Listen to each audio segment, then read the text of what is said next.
લગાવવા અત્યંત શુભ હોય છે। આવા વૃક્ષો ન માત્ર અકાળ મૃત્યુને રોકે છે, પરંતુ ઘરમાં સુખ સમૃદ્ધિ, આનંદ અને માં લક્ષ્મીની કૃપાને સ્થાયી બનાવે છે। ભગવાન કહે છે કે જે લોકો સંપન્ન હોય છે તેઓ પોતાના ઘરોમાં વિશેષ પ્રકારના છોડ લગાવે છે, તેથી તમે પણ તેને અવશ્ય લગાવો, જેથી તમારા જીવનમાં પણ શુભ ફળ પ્રાપ્ત થાય। એકવાર દેવી રૂકમણીએ વિનમ્ર ભાવથી ભગવાન શ્રી કૃષ્ણને પૂછ્યું, પ્રભુ કૃપા કરીને એ જણાવો કે મનુષ્ય પોતાના ઘરમાં કયા વૃક્ષ અવશ્ય લગાવવા જોઈએ, કયા વૃક્ષ દરવાજાની સામે રોપવાથી દરિદ્રતા દૂર થાય છે અને કયા વૃક્ષ લગાવવાથી શત્રુ રોગ, ભયભૂત જેવી બાધાઓ સમાપ્ત થાય છે। ભગવાન શ્રી કૃષ્ણ મુસ્કુરાયા અને બોલ્યા, પ્રિય રૂકમણી, આજે તે બહુ જ કલ્યાણકારી પ્રશ્ન પૂછ્યો છે। વૃક્ષ આ સૃષ્ટિનો આધાર છે। તે ન માત્ર પર્યાવરણને શુદ્ધ કરે છે, પરંતુ ઘર પરિવારમાં સકારાત્મક ઉર્જાનો સંચાર પણ કરે છે। જ્યારે કોઈ ઘરના આંગણામાં શુભ વૃક્ષ લગાવવામાં આવે છે તો તે ઘર દેવતાઓની સમાન સંરક્ષણ પ્રાપ્ત કરે છે। વૃક્ષ વાસ્તુ દોષોને દૂર કરે છે અને પરિવારમાં શાંતિ, સુખ તથા ઐશ્વર્ય લાવે છે। ત્યારબાદ ભગવાન બોલ્યા, હે દેવી, હું તને જણાવીશ કે કયા વૃક્ષ ઘરની પાસે લગાવવા શુભ છે અને કયા નહીં, પરંતુ પહેલા એક પ્રાચીન કથા સાંભળ, જેનાથી એ સ્પષ્ટ થઈ જશે કે કેવી રીતે સાચા કે ખોટા છોડ લગાવવાથી મનુષ્યના જીવનમાં સુખ અથવા દુઃખ આવે છે। ભક્તો, તે કથાને સાંભળતા પહેલા જો તમે પણ માં લક્ષ્મીની કૃપા ઈચ્છો છો, આ દિવ્ય સંદેશને હૃદયથી સ્વીકાર કરો। જય લક્ષ્મી માતા લખો અને પોતાની રાશિના ચિહ્ન સાથે કોમેન્ટ કરો, જેથી તમને તમારા ભાગ્ય સાથે જોડાયેલા ઉપાય પ્રાપ્ત થાય। હવે કથા સાંભળો। ભગવાન શ્રી કૃષ્ણ બોલ્યા, ઘણા સમય પહેલા મધ્યપ્રદેશમાં એક સુંદર નગર હતું। ત્યાં ગોપાલ નામનો એક વૈશ્ય પોતાની ધર્મપત્ની સુમિત્રા સાથે રહેતો હતો। ગોપાલ અત્યંત ધર્મનિષ્ઠ હતો અને દરરોજ ભગવાન વિષ્ણુની પૂજા કરતો હતો। તેની પત્ની સુમિત્રા પણ ગૃહ કાર્યમાં નિપુણ અને ધર્મપરાયણ હતી। તેમના ઘરમાં ધન અને ધાન્યની કોઈ કમી ન હતી। એક દિવસ સુમિત્રાએ પોતાના આંગણામાં કેટલાક છોડ લગાવવાનો વિચાર કર્યો। તેણે જાણકારી વિના માત્ર તે છોડ લગાવ્યા, જે તેને જોવામાં સુંદર લાગ્યા, પરંતુ તે છોડ વાસ્તુ અનુસાર અશુભ હતા। ધીરે ધીરે ઘરમાં કલેશ વધવા લાગ્યો। ગોપાલના વ્યાપારમાં હાનિ થવા લાગી, ઘરમાં તણાવ વધી ગયો અને બંને પતિ પત્ની વચ્ચે ઝઘડા વધવા લાગ્યા। અંતે તેનો વ્યાપાર પૂરી રીતે નષ્ટ થઈ ગયો અને તેઓ નિર્જનતાનું જીવન જીવવા લાગ્યા। ગરીબી અને ભૂખથી કંટાળીને ગોપાલની પત્ની અત્યંત ક્રોધિત થઈ ઉઠી। તેણે પોતાના પતિને કહ્યું, હવે વધારે સહન નથી થતું, કંઈ કામ ધંધો શોધો, આમ બેસી રહેવાથી તો ભૂખ જ મારી નાખશે। બિચારો ગોપાલ ગામના ખૂણે ખૂણે કામની તલાશમાં ભટકતો રહ્યો, પણ કોઈએ પણ તેને કામ ન આપ્યું। થાકી હારીને જ્યારે ઘર પાછો ફર્યો તો બોલ્યો, પ્રિય, કોઈ પણ મને કામ આપવા તૈયાર નથી। હવે હું ક્યાં જાઉં, કોની મદદ માંગું? બંને નિરાશાના સમુદ્રમાં ડૂબી ગયા। ગુજરાન માટે ગોપાલે પત્નીના બધા ઘરેણા સુધી વેચી દીધા। જે થોડા ઘણા પૈસા મળ્યા તેનાથી કેટલાક દિવસનું ગુજરાન ચાલતું રહ્યું, પરંતુ તેમને એક જ્ઞાત ન હતું કે જે અશુભ વૃક્ષે તેમને ઘરના આંગણામાં લગાવ્યું હતું તે જ તેમના જીવનમાં દરિદ્રતા અને દુઃખનું કારણ બની ગયું છે। વૈકુંઠ લોકમાં બેઠેલા ભગવાન વિષ્ણુ અને માં લક્ષ્મી પોતાના ભક્તોની આ દયનીય દશા જોઈ રહ્યા હતા। માં લક્ષ્મી બોલ્યા, પ્રભુ, શું તમે તમારા ભક્તોની સહાયતા નહીં કરો? ગોપાલ તો તમારો પરમ ઉપાસક છે, દરરોજ તમારું પૂજન કરે છે। ભગવાન વિષ્ણુ મુસ્કુરાતા બોલ્યા, દેવી, હું અવશ્ય તેની સહાયતા કરીશ, પરંતુ પહેલા તેની પરીક્ષા લેવી આવશ્યક છે। આ કહીને ભગવાન વિષ્ણુએ એક તપસ્વી સાધુનું રૂપ ધારણ કર્યું અને પૃથ્વી પર પ્રગટ થયા। તે ગોપાલના દરવાજે પહોંચ્યા અને વિન્દ્ર સ્વરમાં બોલ્યા, વત્સ, હું એક તીર્થયાત્રી છું, ઘણા દિવસોથી ભૂખ્યો તરસ્યો ભટકી રહ્યો છું। જો તારા ઘરમાં થોડીક જગ્યા અને થોડું અન્ન મળી જાય તો મોટો ઉપકાર થશે। સાધુના વચન સાંભળીને ગોપાલ બોલ્યો, મુનિવર, તમે તો બહુ તેજસ્વી પ્રતીત થાઓ છો। આ મારા માટે સૌભાગ્યની વાત છે કે મારા ઘરે તમારા ચરણ પડ્યા। કૃપા કરીને અંદર આવો। ગોપાલે સાધુને ઘરમાં બેસાડ્યા, પરંતુ ઘરમાં એક દાણો પણ ન હતો। તેણે પોતાની પત્નીને કહ્યું કે આ સાધુ અત્યંત પવિત્ર આત્મા છે, આપણે કોઈ પણ રીતે તેમના ભોજનની વ્યવસ્થા કરવી જ જોઈએ। હું ગામમાં જઈને થોડું ધન ઉધાર માંગુ છું। ગોપાલ ગામના એક ધની શેઠના ઘરે પહોંચ્યો અને નિવેદન કર્યું, શેઠજી, થોડા પૈસા ઉધાર આપી દો, પાછો ફરતા ચૂકવી દઈશ। શેઠે તિરસ્કાર ભરેલા સ્વરમાં કહ્યું, તારી પાસે તો એ કોઈ પણ નથી, તું મારા પૈસા કેવી રીતે પાછા આપીશ? ગોપાલે હાથ જોડીને કહ્યું, શેઠજી, જો હું પૈસા પાછા ના આપી શક્યો તો મારું ઘર તમને સોંપી દઈશ। શેઠને દયા આવી ગઈ અને તેને થોડું ધન આપી દીધું। બોલ્યો, ઠીક છે વૈશ્ય, પરંતુ વચન નિભાવજે। ગોપાલે પૈસાથી દૂધ, ચોખા, શાકભાજી, લોટ અને ખાંડ ખરીદી અને ઘરે પાછો ફર્યો। પત્નીને કહ્યું, પ્રિય સાધુ માટે ભોજન બનાવી દે। સુમિત્રાએ પ્રેમપૂર્વક ભોજન તૈયાર કર્યું અને સાધુને પીરસવું. સાધુ જે વાસ્તવમાં ભગવાન વિષ્ણુ હતા તે ગોપાળની શ્રદ્ધા અને સેવા ભાવ જોઈને અત્યંત પ્રસન્ન થયા. ભોજન પછી સાધુએ કહ્યું, વત્સ તારી ભક્તિ જેવું પ્રસન્ન છું, વર માંગ જે જોઈએ તે તને અવશ્ય મળશે. ગોપાલે હાથ જોડીને ઉત્તર આપ્યો, મહારાજ તમારા આશીર્વાદથી વધીને મને કંઈ નથી જોતું, પરંતુ કૃપા કરીને જણાવો એવું કયું પાપ થયું છે જેનાથી હું દરિદ્રતા અને દુઃખ ભોગવી રહ્યો છું? ગરીબી કેમ આવી અને તેને કેવી રીતે દૂર કરું? ગોપાલે વિનમ્ર ભાવથી કહ્યું, હે મહાત્મા, અમે તો સદા શ્રી હરિ વિષ્ણુની આરાધના કરી છે, છતાં પણ અમારા જીવનમાં આ દરિદ્રતા કેમ આવી?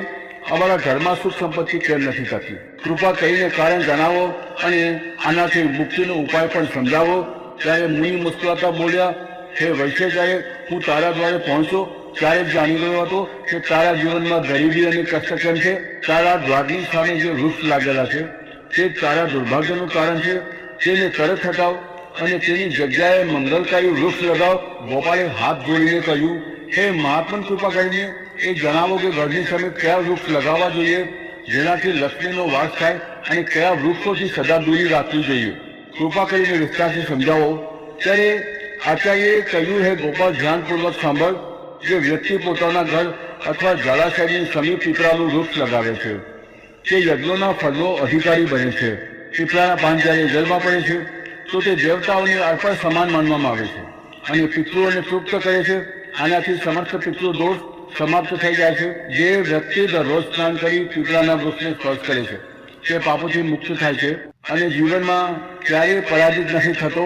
પીપળાને પ્રણામ કરવાથી લક્ષ્મીની પ્રાપ્તિ થાય છે અને તેની પરિક્રમા કરવાથી દીર્ઘાયુ મળે છે.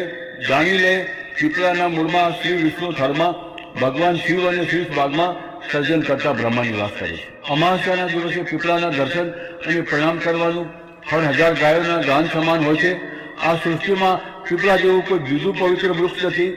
સ્વયં ભગવાન વિષ્ણુ પૃથ્વી પર પીપળા રૂપે અવતરિત થયા છે. જે વ્યક્તિ પીપળાની શાખા તોડે છે અથવા વૃક્ષને હાનિ પહોંચાડે છે તે મહાન પાપનો ભાગી બને છે અને નરકમાં પડે છે. જે પીપળાને મૂળમાંથી કાપે છે તે અનેક જન્મો સુધી મોક્ષથી વંચિત રહે છે. શ્રી આગળ બોલ્યા, હવે સાંભળ બીજા પુણ્યદાયી. વૃક્ષના વિષયમાં આમળા દાટેલું ફળ સંપૂર્ણ જગતમાં પ્રસિદ્ધ છે, પરમ પવિત્ર માનવામાં આવે છે. જે મનુષ્ય દરરોજ આમળાનું સેવન કરે છે તે જન્મ મરણના ચક્રમાંથી મુક્ત થાય છે. આ ફળ સ્વયં શ્રી હરિવિષ્ણુને અત્યંત પ્રિય છે. આમળા ખાવાથી શરીર બળવાન થાય છે, આયુ વધે છે અને તેના રસનું જળ પીવાથી રોગ નષ્ટ થાય છે. જો આમળાના રસને જળમાં મિલાવીને સ્નાન કરવામાં આવે તો દરિદ્રતા દૂર થાય છે અને સમૃદ્ધિ પ્રાપ્ત થાય છે. અને સમૃદ્ધિ પ્રાપ્ત જે ઘરમાં આમળા સદૈવ રહે છે ત્યાં ભૂત પ્રેત અને નકારાત્મક શક્તિઓ પ્રવેશ નથી કરી શકતી. એકાદશીના દિવસે આમળાની પૂજા કરવાથી બધા તીર્થોથી વધુ પુણ્ય પ્રાપ્ત થાય છે. આવા ઘરમાં સ્વયં લક્ષ્મી નારાયણનો વાસ હોય છે. પછી મુનિ બોલ્યા, હવે ત્રીજા શુભ વૃક્ષના વિષયમાં જાણો. અશોક વૃક્ષમાં અપ્સરાઓ નિવાસ કરે છે. આ વૃક્ષ જીવનમાંથી શોકનો નાશ કરે છે, દુઃખ અને નિરાશાને મિટાવે છે અને હૃદયમાં આનંદ ભરે છે. આથી ઘરના આંગણા અથવા દ્વારની સમીપ અશોક વૃક્ષ અવશ્ય લગાવવું જોઈએ. ઘરની આસપાસ લગાવવામાં આવતા શુભ વૃક્ષ ઘરની પાસે કેટલાક વિશેષ વૃક્ષ લગાવવાથી ન માત્ર શાંતિ અને સુખ સમૃદ્ધિ જળવાઈ રહે છે પરંતુ તે દેવતાઓનો સ્થાયી નિવાસ પણ આકર્ષિત કરે છે. એક અશોક વૃક્ષ સૌંદર્ય અને શાંતિનું પ્રતીક. અશોક વૃક્ષ ઘરમાં ઠંડક, સૌંદર્ય અને યૌવનનો સંચાર કરે છે. જ્યારે માતા લક્ષ્મીએ સીતા રૂપે અવતાર લીધો અને રાવણ દ્વારા અપહરણના પશ્ચાત અશોક વાટિકામાં નિવાસ કર્યો ત્યારે આ જ વૃક્ષે તેમનો સાથ આપ્યો. માતા સીતાએ અશોક વૃક્ષને આશીર્વાદ આપ્યા કે જ્યાં પણ આ વૃક્ષ છે ત્યાં તેમનો નિવાસ સદૈવ રહે છે. એટલા માટે આ ઘરમાં સુખ, સૌંદર્ય અને શાંતિ જાળવી રાખે છે. 2 પાકડ વૃક્ષ યજ્ઞ સમાન પુણ્ય આપનાર દરેક વ્યક્તિએ પાકડનું વૃક્ષ અવશ્ય લગાવવું જોઈએ. તેના રોપણનું ફળ મહાન યજ્ઞ કરવા સમાન હોય છે. કળિયુગમાં જ્યાં યજ્ઞ કરવાનું કઠિન થઈ ગયું છે ત્યાં પાકડ વૃક્ષ લગાવવું યજ્ઞ સમાન પુણ્ય આપે છે. 3 લીમડાનું વૃક્ષ, આયુ અને સ્વાસ્થ્યનો દાતા લીમડાનું વૃક્ષ ભગવાન સૂર્યદેવને અત્યંત પ્રિય છે. તેના રોપણથી દીર્ઘાયુ પ્રાપ્ત થાય છે અને અનેક રોગોથી મુક્તિ મળે છે. માતા લક્ષ્મી પણ લીમડાના પાનને અત્યંત પ્રિય માને છે, તેથી લીમડામાં પણ તેમનો નિવાસ માનવામાં આવ્યો છે. ઘરની સામે લીમડાનું ઝાડ લગાવવાથી આરોગ્ય, ધન અને સમૃદ્ધિ પ્રાપ્ત થાય છે. 4 જાંબુ વૃક્ષ કન્યા રત્નની પ્રાપ્તિનો સંકેત. જો કોઈ વ્યક્તિ પુત્રી પ્રાપ્તિની ઈચ્છા રાખે છે તો તેને જાંબુનું વૃક્ષ અવશ્ય લગાવવો જોઈએ. ઘરની સામે જાંબુનું વૃક્ષ હોવાથી કન્યા જન્મ લે છે, જે પરિવારના કુળની કીર્તિ વધારે છે. 5 બેલી અને ગુલાબ શિવ પાર્વતીનો સંયુક્ત નિવાસ.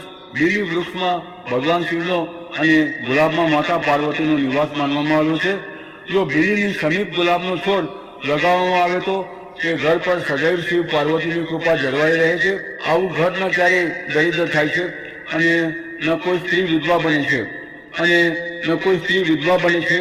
6 નારિયેળ વૃક્ષ, સંતા નારિયેળનું વૃક્ષ લગાવવાથી વ્યક્તિને શ્રેષ્ઠ અને સદગુણી સંતાનની પ્રાપ્તિ થાય છે. નારિયેળ દરેક ધાર્મિક અનુષ્ઠાનનું મહત્વપૂર્ણ અંગ છે અને તેને અત્યંત શુભ માનવામાં આવ્યું છે. જેના આંગણામાં નારિયેળ વૃક્ષ હોય છે તેના પરિવારને સમાજમાં સન્માન મળે છે અને સૌભાગ્ય વધે છે. 7 પારિજાત વૃક્ષ સમુદ્ર મંથનથી ઉત્પન્ન લક્ષ્મીપ્રિય પારિજાત વૃક્ષનો જન્મ સમુદ્ર મંથનનો સમય થયો હતો. તે જ સમયે માતા લક્ષ્મી પર પ્રગટ થયા હતા. આથી પારિજાત માતા લક્ષ્મીને અત્યંત પ્રિય છે. તેને ઘરમાં લગાવવાથી વિશેષ રૂપે ધન સૌભાગ્ય અને દેવી લક્ષ્મીની કૃપા પ્રાપ્ત થાય છે. 8 દાડમ વૃક્ષ સૌંદર્ય અને સમૃદ્ધિનું પ્રતીક, જે વ્યક્તિ સુંદર, સુસંસ્કારી અને સૌભાગ્યશાળી પત્નીની કામના કરે છે. તેને દાડમનું વૃક્ષ લગાવવું જોઈએ. દાડમના લાલ ફૂલ અને ફળ શુભ ઉર્જાનો સંચાર કરે છે. આ વૃક્ષ માતા લક્ષ્મીનું પ્રતીક માનવામાં આવ્યું છે અને તેના ફળ શરીરને તેજસ્વી બનાવે છે. 9 ખાખરાનું વૃક્ષ બ્રહ્મ તેજ પ્રદાન કરનાર ખાખરાને ધર્મ વૃક્ષ કહેવામાં આવ્યું છે. તે ભગવાન બ્રહ્મા અને અગ્નિનું પ્રતીક માનવામાં આવે છે. તેના લાલ ફૂલ ઉર્જા, ઉત્સાહ અને તાપનો સંકેત છે.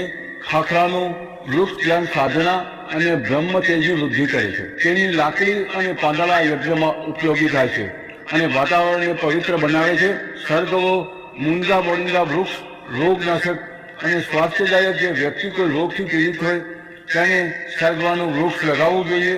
આ વૃક્ષ અનેક ગંભીર રોગોને સમાપ્ત કરે છે અને શરીરને સ્ફૂર્તિદાયક બનાવે છે. હવે જાણો કયા વૃક્ષોને ઘરની સામે ન લગાવવા જોઈએ. એક કાંટાળા છોડ, રંગ પ્રદેશના છોડ. કાંટાવાળા છોડ નકારાત્મક ઉર્જા ફેલાવે છે. આનાથી ઘરમાં કલેશ, તણાવ અને અસંતોષ વધે છે. આવા છોડને ઘરની અંદર અથવા સામે લગાવવાથી વાસ્તુદોષ ઉત્પન્ન થાય છે, જેનાથી આર્થિક હાનિરોગ અને પારિવારિક મતભેદ થાય છે. 2 તાડ વૃક્ષ, 3 તાડ વૃક્ષ ઘર માટે અશુભ માનવામાં આવ્યું છે. કહેવાય છે કે જ્યાં તાડનું વૃક્ષ હોય છે ત્યાં સંતાન સુખ બાધિત થાય છે, બાળકોની ઉન્નતિ રોકાઈ જાય છે. જેના ઘરમાં દેવતા નિવાસ કરે છે અને ઘર સદા સુખ, સમૃદ્ધિ તથા સ્વાસ્થ્યથી પરિપૂર્ણ રહે છે. ઘરના વૃક્ષ અને વાસ્તુનું રહસ્ય કયા છોડ સુખ આપે છે અને કયા દુઃખ દરેક વ્યક્તિ ઈચ્છે છે કે તેના ઘરમાં સુખ શાંતિ જળવાઈ રહે અને ધનની ક્યારેય કમી ન રહે. પરંતુ ઘણી વાર એવું થાય છે કે આપણી પૂરી મહેનત છતાં ઘરમાં કલેશ વધે છે, મન અશાંત રહે છે અને આર્થિક તંગી ઘર કરી લે છે. વાસ્તુશાસ્ત્ર કહે છે આનું એક મોટું કારણ આપણી ઘરની ચારે બાજુ લાગેલા ઝાડ છોડ પર હોઈ શકે છે. જે છોડથી બચવું જોઈએ. જે છોડ અથવા વૃક્ષ કાપવા અથવા તોડવા પર જો લશ્કરી છે તેમને ઘરમાં અથવા તેની આસપાસ ક્યારેય ન લગાવવા જોઈએ. આવા છોડ નકારાત્મક ઉર્જા ફેલાવે છે. બાબર કેસિયાનું વૃક્ષ ઘરની સામે લગાવવું અત્યંત અશુભ માનવામાં આવ્યું છે. આનાથી ઘરમાં વિવાદ અને વિપત્તિ આવે છે. બોરડી પ્લમનું ઝાડ પણ ઘરની સામે ન હોવું જોઈએ. આ નકારાત્મકતા વધારે છે અને ધનહાનિનું કારણ બને છે. આંબો મેંગોનું ઝાડ ઘરની બહુ પાસે ન લગાવવું જોઈએ, કારણ કે તેની છાયા ઘર પર પડવાથી અશુભ પરિણામ મળે છે. પપૈયાનો છોડ મુખ્ય દ્વારની સામે ન હોવો જોઈએ. આ ધન અને સમૃદ્ધિને નષ્ટ કરે છે. પીપળો જો ઘરની પૂર્વ દિશામાં હોય તો ગરીબી વધી શકે છે.